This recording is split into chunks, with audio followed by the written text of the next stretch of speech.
नमस्कार दोस्तों, स्वागत है आप सभी का हमारे इस चैनल गरुड़ धर्मार्थ पर। दोस्तों, यदि आप भी अपनी लाइफ में कुछ नया सीखने की चाह रखते हैं तो इस चैनल को अभी सब्सक्राइब कर लें। दोस्तों, आपकी जो भी मनोकामना है, आप अपनी मनोकामना पूरी करने के लिए भगवान से आशीर्वाद मांगते हो, लेकिन वह मनोकामना आपकी पूरी नहीं होती है। इसका कारण यह है कि जो भी इष्ट देव को हम मानते हैं उसकी पूजा भक्ति हम सच्चे दिल से नहीं करते हैं। और यदि तुम में से कोई बालाजी भगवान को अपने सच्चे दिल से मानते हो तो एक बार कमेंट बॉक्स में जय बजरंगबली जरूर लिखना, और तभी तो ईश्वर को पता लगेगा हम कितने सच्चे हैं और कितने सच्चे दिल से पूजा करते हैं। दोस्तों, मानव जीवन में वास्तुशास्त्र का बहुत अधिक महत्व है। जैसे दोस्तों, हमने आपसे बोला कि घर के मुख्य द्वार के सामने 3 चीजें नहीं होनी चाहिए वरना गरीबी आएगी। इस बात को जो हमने आपसे बोला है, जो कि इसका वर्णन वास्तुशास्त्र में किया गया है। अभी यहाँ पर कुछ लोग ऐसे होंगे जो इस पर विश्वास नहीं करेंगे, क्योंकि उन्होंने वास्तुशास्त्र के बारे में जाना नहीं कि हमारे लिए कितना जरूरी और महत्वपूर्ण है। और इसके विपरीत यहाँ पर कुछ लोग ऐसे होंगे जो वास्तुशास्त्र के ज्ञान को समझते हैं और अपने जीवन में धारण करते हैं और आगे की ओर बढ़ते हैं। आप सभी लोगों से गुजारिश है कि आज की वीडियो पूरा देखना। अगर आपने यह वीडियो देख लिया तो आप भूलकर भी घर के सामने नहीं रखेंगे ऐसी चीजें जिसके होने के कारण गरीबी आती है, नौकरियां नहीं लगती, घर की आर्थिक स्थिति बहुत खराब हो जाती है। यह 3 चीजें आपके घर के पास है जो आगे वीडियो में बताया जा रहा है, इन्हें आपको हटाना चाहिए। दोस्तों, वास्तुशास्त्र में कुछ ऐसी बातें लिखी गई है जिन्हें लोग चुपके से अपनाते हैं और जीवन में तरक्की कर लेते हैं और उन पर माता लक्ष्मी का आशीर्वाद बना रहता है। और दोस्तों, होता क्या है, कोई यह चीजें नहीं बताता। इसलिए दोस्तों, आज हम यह बताने जा रहे हैं कि यह 3 चीजें घर के सामने कभी नहीं रखना चाहिए। हम वास्तुशास्त्र के महत्वपूर्ण नियमों का पालन करके हमारे घर को पावन बना सकते हैं। वास्तुशास्त्र में भवन के निर्माण से जुड़े कई महत्वपूर्ण नियम बताए गए हैं। भवन के निर्माण से पूर्व भूखंड का चयन कैसे करना चाहिए, कि किस प्रकार का भूखंड भवन के निर्माण के लिए सर्वोत्तम होता है, तथा भवन के पास स्थित पेड़, मंदिर, पेड़ पौधे, मार्ग आदि का भी विचार किया जाता है। उसके पश्चात घर का निर्माण करते समय घर के मुख्य द्वार की दिशा को सबसे अधिक महत्व दिया गया है। आज जिसने भी यह वीडियो देख ली उसका परिवार बहुत ही सुख शांति से अपना जीवन यापन करेगा। भवन का द्वार कौन सी दिशा में होना श्रेष्ठ फल प्रदान करता है। अलग दिशाओं का महत्व भी अलग अलग होता है, इसीलिए भवन का मुख्य द्वार बनवाते समय मुख्य द्वार की दिशा को ध्यान में रखना बहुत आवश्यक होता है। यदि गलत दिशा में मुख्य द्वार का निर्माण किया जाए तो इसके अशुभ परिणाम प्राप्त होते हैं। दोस्तों, आपके पास अभी जितने भी काम है उनको साइड में रख दीजिए। ध्यान पूर्वक जो आपको बताया जा रहा है उसे देखिए और सुनिए। दोस्तों, घर के अंदर वास्तु दोष उत्पन्न होते हैं और उस घर में निवास करने वाले लोगों को जीवन में कई परेशानियों का सामना भी करना पड़ता है। भवन के मुख्य द्वार के आकार का भी ध्यान रखना आवश्यक होता है। वास्तुशास्त्र के अनुसार भवन के मुख्य द्वार को लकड़ी से बनाना ही श्रेष्ठ बताया गया है। लकड़ी से बना मुख्य द्वार ही श्रेष्ठ फल प्रदान करता है। अन्य चीजों से लकड़ी का द्वार नहीं बनवाना चाहिए। हम शास्त्रों में ऐसे वृक्षों के बारे में बताया गया है, केवल उन वृक्षों की लकड़ी से ही मुख्य द्वार बनवाना चाहिए। अन्य वृक्षों की लकड़ी से बने प्रवेश द्वार शुभ परिणाम नहीं देते हैं। यदि इन शुभ वृक्षों की लकड़ी से प्रवेश द्वार बनवाया जाता है तो उस भवन में निवास करने वाले लोगों को सदैव उन्नति मिलती है। उस घर में कभी दुख दरिद्रता नहीं आती है। इन लकड़ियों से निकलने वाली पॉजिटिव एनर्जी वातावरण पावन और पॉजिटिव बनता है। ऐसे घर में मां लक्ष्मी का निवास होता है और देवी देवता भी प्रसन्न होकर ऐसे घर में प्रवेश करते हैं। इसीलिए घर का मुख्य द्वार बनवाते समय इस बात का विशेष ध्यान रखना चाहिए कि आप इन वृक्षों की लकड़ी का ही इस्तेमाल करें। तो चलिए जान लेते हैं घर का मुख्य द्वार कैसा होना चाहिए जिससे घर में सुख शांति बनी रहे और धन संपत्ति का आगमन हो। सबसे पहली बात दोस्तों, वास्तुशास्त्र में कहा गया है कि भवन का मुख्य द्वार अर्थात आपके घर का प्रवेश द्वार आपके घर के अन्य दरवाजों से आकार में बड़ा होना चाहिए। मुख्य द्वार कभी अन्य दरवाजों से छोटा नहीं होना चाहिए ताकि घर के अंदर की और बाहर से आने वाली एनर्जी का संतुलन बना रहे। यदि द्वार आकार में छोटा होता है तो उस घर में सदैव क्लेश और लड़ाई झगड़े होते रहते हैं। घर का मुख्य द्वार का आकार घर के अन्य द्वारों जितना भी नहीं होना चाहिए। मुख्य द्वार सदैव ही बड़ा होना चाहिए, तभी इसका शुभ फल प्राप्त होता है। वास्तुशास्त्र में मुख्य द्वार से जुड़ी और एक महत्वपूर्ण बात बताई गई है कि मुख्य द्वार सदैव दो पलों का होना चाहिए। इस मुख्य द्वार को खोलते अथवा बंद करते वक्त दोनों हाथों का इस्तेमाल होना चाहिए। दो का मुख्य द्वार ही भवन के लिए शुभ माना गया है।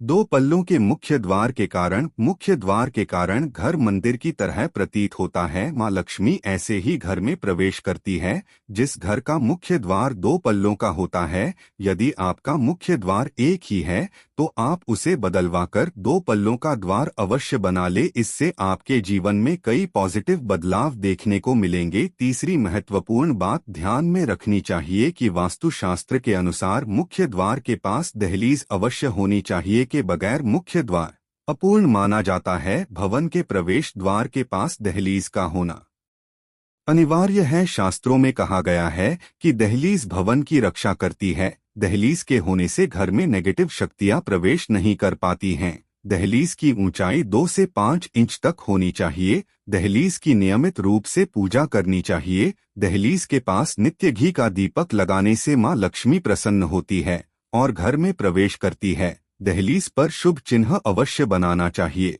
खासकर स्वास्तिक का चिन्ह दहलीज के दोनों छोर पर बनवाना चाहिए। इससे घर में बुरी शक्तियां प्रवेश नहीं करती हैं। श्री कृष्ण कहते हैं कि दहलीज न होने पर घर में प्रेत प्रवेश करते हैं और भवन में रहने वाले लोगों को कष्ट भोगने पड़ते हैं। इसीलिए घर में दहलीज अवश्य होनी चाहिए।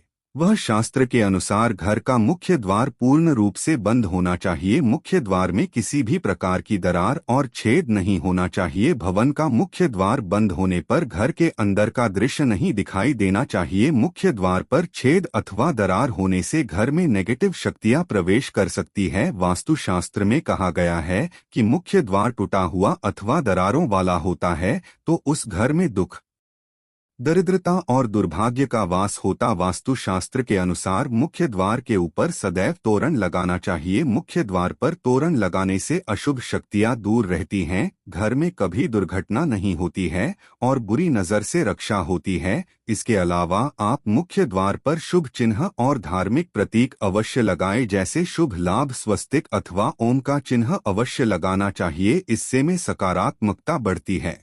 वास्तुशास्त्र के अनुसार भवन के मुख्य द्वार के ठीक सामने कोई खंभा, दीवार, कोई बड़ा पेड़, पानी की टंकी आदि चीजें नहीं होनी चाहिए। ये चीजें पॉजिटिव एनर्जी में बाधा निर्माण करती है। इन वस्तुओं के कारण वास्तुवेद निर्माण होता है और जीवन में धन से जुड़ी समस्या का सामना करना पड़ता है। ये चीजें मुख्य द्वार के सामने होने से जीवन में आने वाले अवसर भी कम होने लगते हैं। कृष्ण कहते हैं कि घर के मुख्य द्वार के पास स्वच्छता होनी चाहिए। नित्य घर के मुख्य द्वार के सामने जल का छिड़काव करना चाहिए और सुंदर रंगोली बनानी चाहिए। घर का मुख्य द्वार स्वच्छ होने से मां लक्ष्मी प्रसन्नता से घर में प्रवेश करती है। मुख्य द्वार के सामने कभी गंदगी नहीं होनी चाहिए, इससे नेगेटिव वातावरण का निर्माण होता है। इसीलिए नित्य सुबह उठने के पश्चात मुख्य द्वार के सामने शुद्ध जल का छिड़काव करें और सुंदर रंगोली बनाएं। वास्तुशास्त्र के अनुसार मुख्य द्वार को खोलते अथवा बंद करते समय कर्कश आवाज रंगोली बनाएं। वास्तुशास्त्र के अनुसार मुख्य द्वार को खोलते अथवा बंद करते समय कर्कश आवाज नहीं आनी चाहिए। इसे ध्वनि वेद कहा गया है। शास्त्र में इसे बहुत अशुभ माना जाता है। मुख्य द्वार से निकलने वाली कर्कश ध्वनि के कारण घर में क्लेश और लड़ाई झगड़े होते रहते हैं। यदि मुख्य द्वार से ऐसी आवाजें आती हैं तो उसे तुरंत ठीक कर लेना चाहिए, अन्यथा आगे चलकर ये आपके जीवन में कई परेशानियां खड़ी कर सकता है। मुख्य द्वार कभी भी बाहर की ओर नहीं खुलना चाहिए। बाहर की ओर खुलने वाला दरवाजा अशुभ संकेत देता है। घर में निवास करने वाली लक्ष्मी घर से चली जाती है। ऐसे घर में बार बार विपत्ति आती है और संकटों का सामना करना पड़ता है। धन का खर्च अकारण ही होता है और आर्थिक तंगी का सामना करना पड़ता है।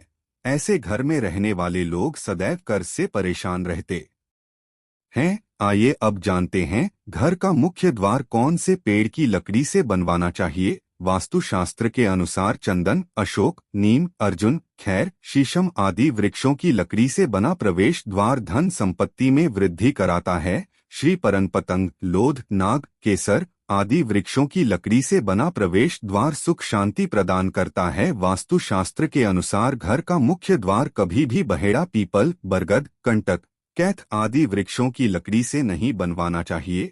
इन लकड़ियों से बना मुख्य द्वार अशुभ फल प्रदान करता है। साथ ही जले हुए पेड़ की अथवा जली हुई लकड़ी से प्रवेश द्वार नहीं बनवाना चाहिए, इससे सर्वनाश हो जाता है। यदि आपका प्रवेश द्वार पूर्व दिशा में होता है तो चंदन की लकड़ी से बना प्रवेश द्वार सबसे अधिक शुभ फल प्रदान करता है।